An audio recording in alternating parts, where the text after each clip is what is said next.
that asked for it, and she lit up, dude. It was like this victorious moment where she was so proud that she overcame it. And it's like all because Brian said one little thing, one little nugget from the stage that stuck to me as a father, and then I went and had a conversation, and now who knows, maybe she's gonna break out of this shy shell that she's in. Just wait till she gives me a high five.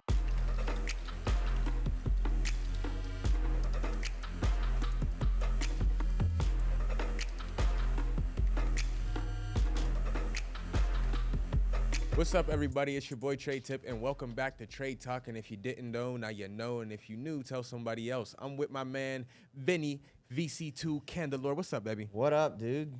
How was the TCS Retreat for you? I'm curious. Man, we're getting straight into it, huh? Yeah, man. I want to know, man. This has been sitting on me. I've been thinking on it, and on top of that, bro, like I really had a good time. But I don't want just my perspective. I want your perspective as well. Yeah. Well, for those watching that might not know, I guess let's start there with what the TCS Retreat is. So, TCS, and I'm going to do my best here to not butcher this. TCS is a group of contractors across the country, right, who are part of an online community that does not just stay online, but meets in person every 6 months or so, and actually more frequently if you include the meetups and things, but we really ball out, and do something big every 6 months. And we've had the opportunity. You've been to 3 now, right? Yes, sir. This was my second one, so I'm starting to kind of get to see it a little bit more for what it is and like learn more about the members. And I feel like when we were in Vegas for the last one, I felt like it was, my introduction to a lot of people, but now it feels like I'm like part of it. Like it's like, okay, I see the mission now. Right. Like I know how I fit into this a little bit better. But dude, this event was crazy. I agree. And I just want to say right now, if you're listening to this on whatever platform, or maybe you're watching on YouTube or whatever, if you're a contractor, like this is something that it's different. It's a community that is full of people who genuinely want to see you win. And 100%. you probably have already shut this off if you're a contractor, because I know a lot of contractors, and a lot of them don't want to talk about anything other than how do I make more money? How do I get home faster? How do I, get to my goals? And this weekend wasn't focused on it was the pullback of the slingshot. It wasn't you go there and you get the most information on the industry of how to become the next. I think that was last one, right? The last one in Vegas was about take action, right? So it was like, here's some tangible things using new software, using new, here's how you create media and not have to worry about it. And there's a lot of tangible things. This one was about bro, everyone walked in that room and it was almost like we should have handed them a mirror, because it was a whole weekend of having these people in the trades sit in a room and just look at all of not only their flaws, but all of their gifts that they can give to their business and in turn make them a better person to run their business. I agree. So it was different, man. And I'm just grateful to be a part of it. And curious to see what you had to say too, because we both emceed this thing together. Yeah, man. One, I want to commend you because you did a great job on your end of emceeing, bro. I know you were a little bit nervous at first, bro, but yes, majorly nervous. You could tell that you were in your element at one point in time. You know what I mean? And I know what that feels like. You get nerves in the beginning. You're damn near shaking. You know what I'm saying? But then once you get into your flow of things and you realize that you are supposed to be where you are, right? You get into your flow, and you got really into your flow, bro. Even when you're just having conversation, the easiest thing about public speaking is that it's literally a conversation. You know what I mean? So I know that we had a great time up there, but I also know I met with a lot of different people and talked to a lot of different guys, man, and that's where I really felt myself at home. You know what I mean? Really at home, really getting the chance to dive in and to dig into some of these guys' stories. You know what I mean? And the one thing that I think that I took away from it overall is, where do we play a role most? You know what I mean? How can we serve even more? Yeah. You know what I mean? Because at the end of the day, bro, if you're only serving yourself, then you have one selfish goal in life. And there's no point in being that selfish, because there's certain things that you do have to be selfish with. I'm gonna shout out to my man Marvin right now if you're watching this. There is certain things that you have to be selfish with in order for you to be selfless later. Let me re-say that, right? there's certain things that you have to be selfish with in order to be selfless later. And that's the one thing that I heard from Ed Milet was is the fact that I have to be selfish in this moment to the point where I'm making a sacrifice for my family later, right? Because I sit there and I think about it's like, yes, I might miss something as far as a football game and or a baseball game, but I know one thing, my kids are taken care of, right? Because here's the thing, bro, there is no substitution for love. There isn't, right? But it's also about how you love. Because it's not like, okay, you're going on this work trip, but when you come home, are you giving your kids that intentional love? You understand what I'm saying? It's not always the timing. As much as we want to give as much time as possible, it's not always the timing. Sometimes it's just literally being intentional when you do have the time. What are you doing with your time when you have it? You know what I mean? And that's with all kids. That's even with friends, bro. Like, I've tried to be better with being on my phone when I'm in conversation with somebody because you're asking me for my time. If I give you 10 minutes of my time, this conversation is going to end sooner. And whatever problem that's on my phone that is considered a problem is still going to be there. Yeah. You know what I mean? And the one thing that I took away as well was the fact that, like, we get choices in our life, right? Choices. Think about this, choices, right? And that's something that you and I talked a lot about on the stage. Yeah. We get a lot of choices. And with that said, those choices, right, we have to be very particular on what choices we're deciding to make because, therefore, we can't blame nobody but ourselves. You know what I mean? We get in this position where we want to be upset all the time about what somebody else does to us but forget about what we've done. You know what I mean? Sometimes you'll catch people when they say you're lying to yourself, that's when you're actually lying. Is when you forget about what you have done, although that person had made a mistake. When have you ever been perfect? You know what I mean? So learn to forgive and learn to not always forget, but learn to forgive. You know what I mean? And be very forgiving to those who you love and that you care about because, again, you were never perfect.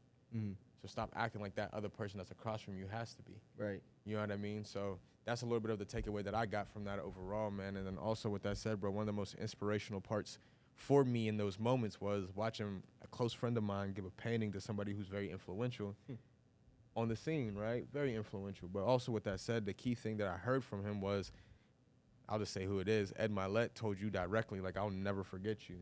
That was a crazy moment. Bro, I can imagine. Nah, for real, bro. And I don't know if you get your flowers enough or you'll even... I definitely do, bro. Like, I felt so much love. And I told Jenna on the way, too. You know, Jenna's behind the scenes with a lot of the things, production and setting up the event. If you're around, you've met her. You know, if you've been to the events, you've met her. She stays out of the camera's eye a lot, but she, you know, things wouldn't run the way they do without her. And so, you know, I feel humbled to get to step into those moments as an artist. And, you know, I'm not there without other people, you know, without Brian's vision, without the sacrifices of all the members of, you know, so everyone's telling me, like, how honored they are to get to witness me get my flowers in that moment. And, like, dude, I never wanted that moment to be about me.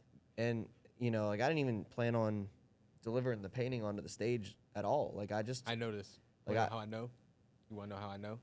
That man behind the scenes was pissed that he didn't get a chance to make a good shot because you told him that you wasn't going on the stage. Yeah, because at the end of the day, man, like, that was Ed and Brian's moment. Brian found out the story of Ed's grandma. I didn't. Brian brought it up to Ed on a podcast. I didn't. Ed then opened up to Brian. Like, that's their story. Right. I just so happened to be emceeing the event and I did the painting. But if I wasn't emceeing the event, I would have mailed that to Brian and he would have delivered that painting to Ed. Do you know what I'm saying? Like, when you really, like, look at it, like, yeah, it all makes sense that I would be there and deliver the painting because I'm emceeing the event. I just so happen to be an artist. And, like, they found a way for me to implement my gift of painting to make a cool moment. If I'm not the MC, I'm not at the event to deliver the painting. So that's Brian's moment with Ed. So, like, for me, the fact that Ed saw me, and because it shows the kind of person Brian is, right? Brian deflected the glory of that situation to me and was like, he painted this. You know why he did that? Because of the person Brian is. On top of that, but this is the one thing I've been wanting to say to you, and I keep saying it to you, but I be feel like you brush it off. I'm not letting you brush it off, so I'm going to keep saying it. So should I shoot it? Should I shoot it?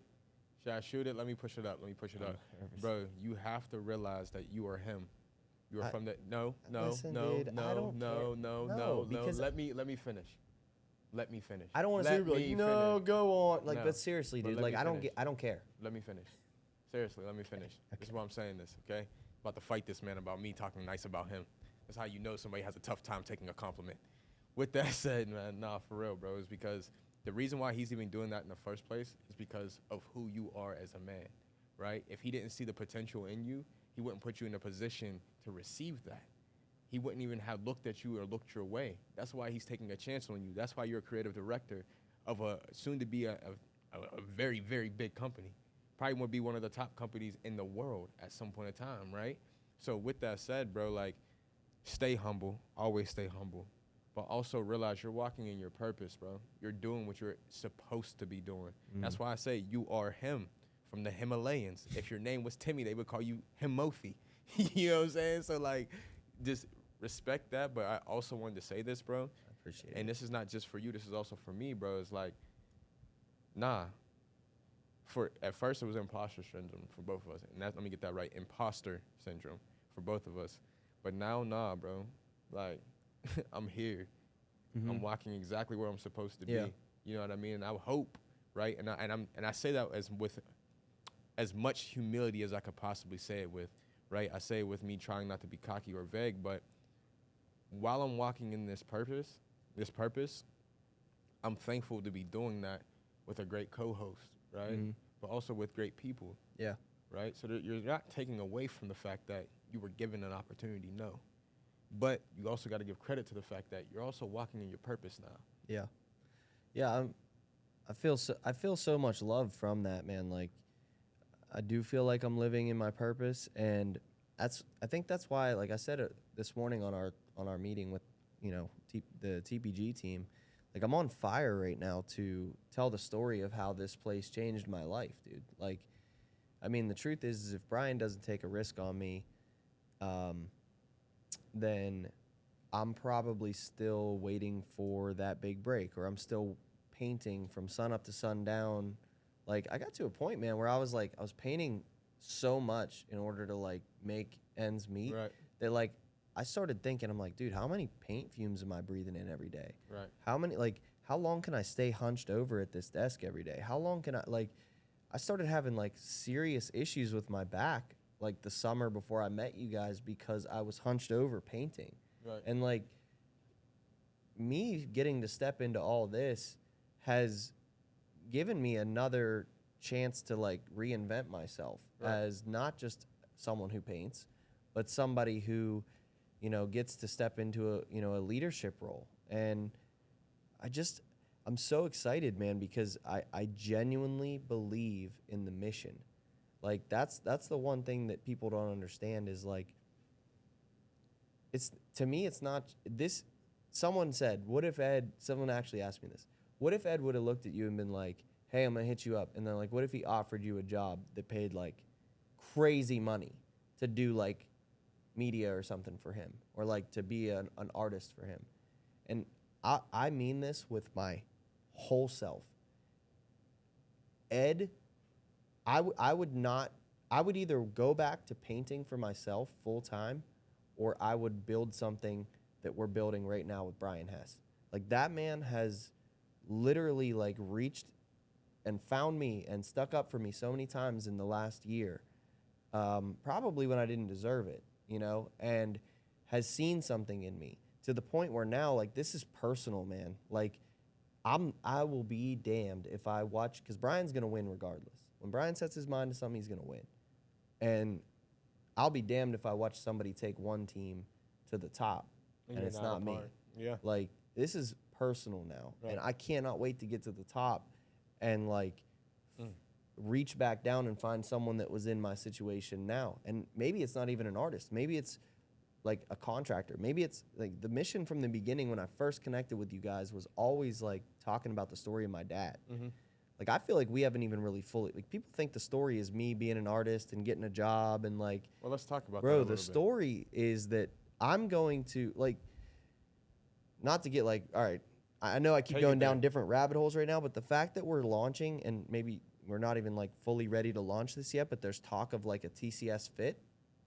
My dad might be alive if there was a group of contractors today talking to him about how his health was important and the things that he put in his body were important. So talk about it. Let's talk about it. That's what I want to blow TCS up for, is so that there's a contractor somewhere sitting there thinking that, like, you know, there's no way out. You know, they have to make ends meet by eating crap food, and they don't have time to go to the gym because they got to get this job. Like, my dad needed TCS. And if he had a group of people in his life like that to tell him that his thoughts and insecurities mattered, I think, you know, I don't know if he'd be here, you know, because who knows? With cancer, you never know. Like, but like, I know he did not eat healthy. I know that he did not work out. Right. So I think that there's like a deeper calling that we haven't even got to yet. The painting's cool. Like, all that shit's cool, dude. I don't care about it. Like, I just want to tell the story of what we're trying to do and the lives that we're changing. This is like a church, bro, at this point. Like, we're legitimately changing lives. And when I say we're, like, maybe I'm, but like, the group is changing lives. Like, can I tell you why I gave you your flowers when we were on the stage, though? The reason why I decided to do that was because I got a glimpse of something in my head. And I didn't tell anybody this, but this is something that I really thought about. And it really hit me because I also had an experience with my mother in this way. But it hit me because they talk about being the one, right? They talk about being the person who changes their family's lives, right? What's crazy is you and your dad's mission, right, met directly in the middle. Here's how. You never expected to be in a space where you're helping contractors that look, sound, and talk like your father. Never expected it, but you're doing it. Not only that, those same type of people are telling you that you're changing their life. Speaking to it, bro, a little bit is the fact that realistically, bro, you're changing the men who would have been your dad. Yeah, bro. And you get to see kids like little Eli. Yep. That's Marvin's son. Then you get to see Paisley, who's Brian's daughter. Yep. Right? And the fact that you now get to do somewhat of what your dad had done, but to a different level, right? You'll get to see your family grow up. You'll get that opportunity, right? But you're living out his legacy while doing that. Yeah. So you are the one. VC3 will become the bigger one. Yeah. You understand what I'm saying? So, like, with that said, bro, I gave you your flowers, bro, because it was beautiful to see, bro. Like, you always talk about your pops, bro, so with so much respect, with so much love, right? And he was in this space. He was doing these things. What's even crazier is the fact that there's somebody that I know that used to work with your father that I'm meeting with on the 19th. His name is Chris Fermora. Yeah, bro. So, like, for me to kind of see that, bro, and then kind of get wind of who your father was through other people, not just you. Yeah. Bro, I can tell you right now, bro, if your dad had a chance to stand right in front of you right now, he would give you the biggest hug, and he would say to you that he is so proud of you. Like, I'm about to get emotional for you and stuff, but I genuinely believe that. Like, I genuinely believe that he would ultimately say that he is very proud of you.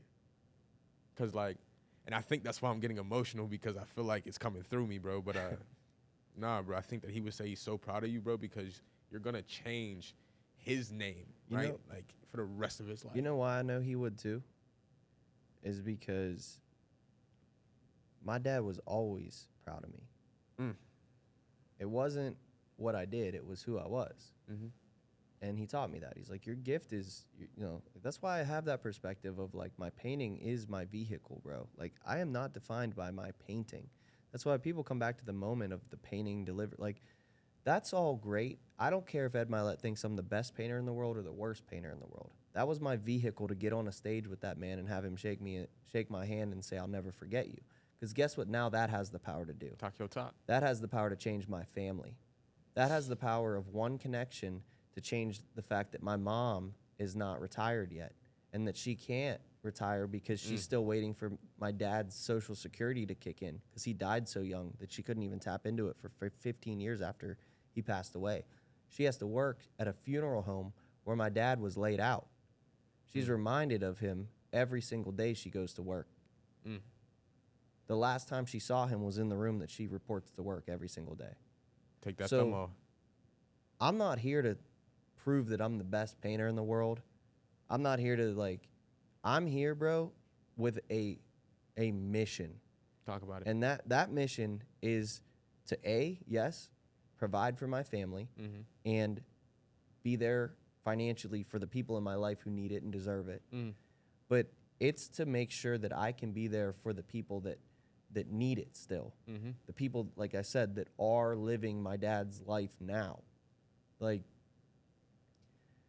and not to like throw like, you know, faith into this, but the whole weekend had such a theme of faith, man. And like, you know, I'm not saying you have to believe a certain way, but I'm telling you one thing, dude, that I've been on a whole life's journey over the last decade since my father passed. I was 24. I mean, it's been like 8 years. You know, I'm 32 now. So, you know, I've just been like exploring, like, what is life? What is the meaning of life? Like, why do we do the things we do? Like, I look like I'm just like a, you know, like I like to goof around. You know, like I get up on the stage and I'm like the quirky dude that like everybody laughs at, and I'm okay with that.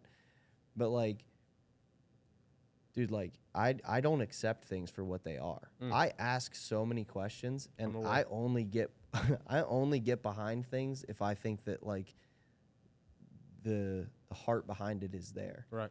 And I can tell you like wholeheartedly that the heart behind TCS is there. And 100%. That's why I'm a part of it. And that's why I'm honored to be on that stage. And you know, I appreciate the flowers, but like we're just getting started, man. There's gonna be stuff down the road here in the near future that like people are gonna be like, how did that happen? And it's because my dad believed in me. And that's why I said I didn't want to bring up the faith, but like there's scripture, man. Like when John the Baptist baptized Jesus, says there was like a voice came from the heavens and said, "This is my son, who I'm," essentially said, "I'm proud of. I'm very pleased with him." Think about that. He didn't do anything yet. He didn't start his ministry. He had just got baptized, and God said, "This is my son, who I'm proud of." I'm probably I don't know what translation you want to read. We could maybe put the translation here, like a freaking church, like at the bottom. Right. But like, Jesus didn't do anything. God said, "I'm proud of you first." So your father shouldn't be proud of you because of what you do. He should be proud of you because of the fact that you are here. And you were born. You're a gift. And I think people need to grasp that. That's why I'm saying, like, you're talking about, like, oh, you know, my dad would be proud of me, and I agree. He wouldn't be proud of me because of the work I did. He'd be proud of me just because I'm me. And the dad that you are. That's where it comes from for me. That's where I'm most inspired by you. That's the flowers that I'm trying to give you, is the fact that, like, bro, the dad that you are is the dad that he was. You know what I'm saying? And you could tell. Like, you could easily tell, bro. You're very patient. You're very kind. You listen to your kids, and you also get down to their level. Dude, that's one more thing. I know I'm just stealing the mic on your show. I'm just living in so much like gratitude, and like I feel like maybe I'm preaching, and like I need to get off my own soapbox right now. But like, that was one of the things, dude. Like, it's making me a better father to be a part of this group. And like, one of the takeaways that I got was Brian talking about how we need, like, it was just in one of his rants, and he just was like, we need to teach our kids how to like shake people's hands and look them in the eye. And you were like, and I was like, why did that hit me so hard? Well, Veda, she's shy, right? And she's always been this way. Oh, I know. Where she won't. We have footage of her not giving you a high five to this day. And I'm mad somebody got one before me. I ain't gonna lie. Go to the basement episode of the Athletic Aesthetic podcast where Tre'd gets snubbed right in the middle of like an ad read with the kids, and it's hilarious. But like, she's always been like that. And Brian said, like, we got to teach them the importance of shaking people's hands and looking them in the eye. And so I was like, man, I've never taught her. I always in that moment go, oh, she's shy. And then that's just what it is. But then I started thinking, I'm like, oh, I'm just teaching her that it's okay to just be shy and not say who you are. And so I pulled her aside like that weekend, this past weekend while we were at the event. And we were sitting there one day in the room. And I just went up to her. I was like, hey, when people ask you for a high five, like, how come you don't give them a high five? And because I'm like, I know that you're not afraid, you know, like, I know that like you like them. I know you like them. So why wouldn't you just give them a high five? And she started to tear up. And I was like, oh. Oh, it's more deeper than that. And so I'm like, okay, well, why are you getting sad? And I'm just asking the questions. She's like, I don't know. And I'm like, well, why wouldn't you want to give someone a high five who you like? I don't know. And get to the bottom of it, bro, and she's like, well, I learned that Brian is your boss, and I think bosses are mean. And I'm like, oh, like someone taught you something that isn't true. Talking about, but what? Why can't I get a high five? I'm not your boss. I think that she has, from what I got from the thing, is that like people I work with, Okay, there's like this association with her where she's like nervous. That to mess it up or something. And I don't know if, see, that's the thing, bro. Either generational curses are passed down or they're not. Right. And there's never been anyone in my life where they look at really their work as family. So there's this lesson that I have to teach her. That like, as a father, I have to step in and be like, no, we don't look at our work as separation. Like, we are, one team. Like, Right. she needs to embody that as my daughter as well. And so I'm working through, like, I learned that she went to the dinner the next day, and Swing's wife, Jamie, come up to her and asked for a high five, and she gave her a high five, like, on the spot. And so I went back to the room, and I was like, hey, Veda, I was like, I heard you gave someone a high five today that asked for it. And she lit up, dude. It was like this victorious moment where she was so proud that she overcame it.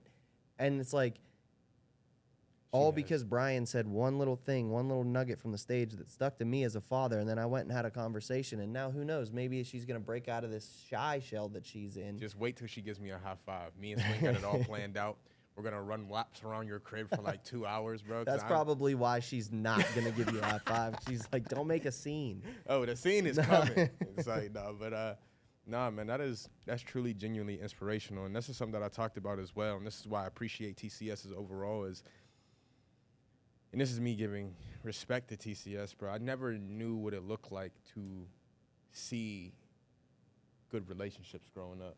You know what I mean? And so, like, to do certain things in a relationship, I'm a great guy, but in terms of being a great boyfriend or a great husband, I have to learn and watch the people around me for me to have an understanding of that, right? Like, I know I will be a great father. I have a good father as well. You know what I mean? But to be a great husband, to be a great boyfriend, that doesn't exist in any of my family. Like, there's nobody in my entire family other than my Uncle Richard and my Aunt Doris that stayed together until I was 23 years old. Right.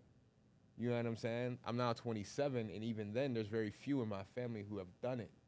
You understand what I'm saying? So, like, to be around those people who love their wives, and not only love their wives, treat their wives with respect, and do all these different things is inspirational. You're a part of that inspiration. Swing's a part of that inspiration. Brian as well. So with that, right, people in TCS got to realize, bro, like, everybody's lives is changing because they're coming together and loving.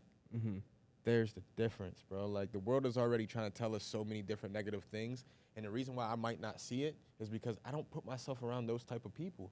Yeah. You know what I mean? I don't see the negativity in the world because I haven't been around people who don't believe in God. I haven't been around people who think negative. I haven't been around people who don't believe that they can change the world. So why would I believe that I can't? Yeah. Why would I believe that I'm not going to be a great husband? Why would I believe that I'm not going to be a great father? Is when I'm around a bunch of them. Yeah. You understand? So, like, that was one of the key big takeaways for me, is because you guys have done such a great job in your own households. It's inspirational, right? We talked a little bit earlier about the mom and dad concept between you and I. And I do want to talk about it here because I want people to understand what I mean by that. When I tell people and I say it out loud, it takes a village to raise a child, bro. It also takes a village to raise a man, because that child will not grow into the man he needs to be without the right people around him, right? And also, it takes a village to raise a woman. And it takes two parents to raise that child to be where they need to be, right? Because Vinny's going to know how to take care of a woman, right? Because his dad takes care of his mother very, very well. Veda's going to know exactly how she should be treated because her father takes care of her very, very well, right? It's hard for single-parent households to do that because now you either have a woman who's forced to be overly strong, right? Or a man who is forced to be maternal, right? That's why you need two to do that. It's not easy to do that, right? I have a tough time now, even in relationships, bro, just because, like, in my eyes, my mom played both roles. Yeah. Because she was strong enough to do that. I can't expect somebody who's never lived through that to be that. You understand? When she shouldn't have to be that. She shouldn't have to be too strong. You understand what I'm saying? She shouldn't have to be overly strong. My mom, unfortunately, had to do that. Yeah. You know what I mean? I think what's really important about what you're saying, dude, is community, because, unfortunately in life, like, marriages aren't perfect and some fail, and there are some single parents that are part of TCS, that stepped up to the circle and they were like, this has been a tough year for me. And like, and then Keith got up there and they have a newly adopted baby, and one of the things he said was, you guys are raising helping Takes a raise my village. son. But like, that's the importance of having this kind of community in your life. I'm not saying TCS is the only one, but it's the only one that I've found that's like pretty genuine in the sense that I would trust most of the people, and the ones that I wouldn't, I just don't know that well yet. Right. But like, you know, I wouldn't have a problem with my kids growing up and having a social media and following most of the people in the room. Right. And the ones that I'm like unsure about, I know that community's strong enough that they're gonna like Make sure that if they're posting or saying things online, they're gonna get checked about it. Mm-hmm. And so it's like, I'm not saying it's the most amazing thing and there's no flaws to it, because nothing in this world is perfect. But I just know that, you know, it does provide a community to help raise kids and show people like how they should, you know, maneuver through life. I don't know, man. Nah. I want to give you your flowers too, because like you crushed it and you made me comfortable. I couldn't do that Right. on my own, especially my first time emceeing something. Like, you made me truly comfortable and allowed me to just be me up there. Like, I just, you know, people are like, oh, you guys were so laid back and relaxed and blah, blah, blah. And I'm like, well, could you imagine if we went up there and we were like, hi, this is Vinnie and this is Tre'd, and we're here with the TCS Retreat. Like, we just had to be ourselves, but like them being themselves allowed us to be ourselves. 100%. And I do appreciate all those people if you're out there. And again, I'm not saying that single parent households are the worst, right? Because sometimes things just don't work. But with that said, man, it does take a village to raise a man and or woman. So if you do end up by yourself and lonely, find a community that's for you and is designed for you, that can help you, love on you, take care of you, and also nurture you the same way that you deserve to be nurtured, man. We all find ourselves at some point in time in a space that we don't want to be in. You know what I mean? But with the right people around you, those spaces don't seem as dark. You know what I'm saying? So if you are somebody out there that right now you feel like you are alone in any type of way, shape, or form, and you're a contractor or not a contractor, it does not matter. Find a community, and if not, you can't find that community, reach out to Cousin Tre'd. And yes, I'm saying Cousin Tre'd because I like to say, to me personally, I'm your favorite distant cousin. The one that you see only so often, but when you see him, it's a party. You know what I mean? To apply for that too. Yes, you do. We're trying to get Vinnie a black uncle. It's coming soon, I'm telling you. What would we didn't want to talk about it on stage because it was live, but what would be the application for me? What would I have to fill out, like, to get a black cousin or black uncle? First of all, we got to work on getting your black card first. We're going to start there. Then we'll talk about the other application. But until then, I think we're coming up on the end of our time right now. But I just want to say, man, we appreciate everybody that is in TCS and a part of this strong community for accepting us and our quirky, crazy selves, man, because we love you guys and we know how much you guys love us. So yeah, and if you're watching and you're on the outside and you're not a member of TCS, like, hit one of us up and we'd love to get you in contact with someone who can give you more information. Their next retreat is in Denver, Colorado. Correct. Right? Or we're going to the Rockies, right? Yep. Which is going to be epic. And, you know, we'll be there. I can't wait. So if you're interested in that, definitely get in contact with somebody here on the One Team channel or TCS website, and you'll want to be there. If you're watching this and you're up in the air about it, I promise you it has the power to change your life. 100%, man. So, again, we appreciate you guys. Welcome to Trade Talk. Again, if you didn't know, now you know. And if that's the case, tell someone else. Like, comment, subscribe to One Team Media, The Brian Hess Show, and including this as well, man. If you like it, love it. And if you love it, again, tell somebody else. This has been Trade Talk. We love you. Talk to you later.